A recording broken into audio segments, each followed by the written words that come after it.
On a essayé de brûler la maison de Napoléon.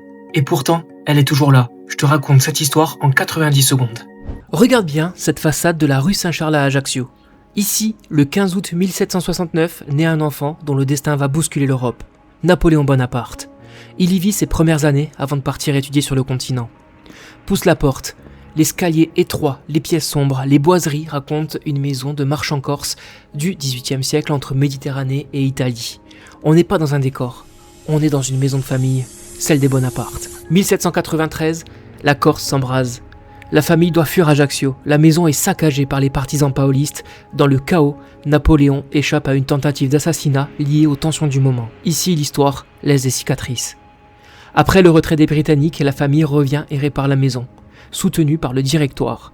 On consolide, on réaménage, on fait revivre ce lieu chargé. Du 19e siècle, la demeure passe entre les mains bonapartistes avant d'être donnée à l'État en 1923 par le prince Victor Napoléon. 1967, la maison devient musée national. Depuis, on vient ici pour voir l'intimité d'une légende.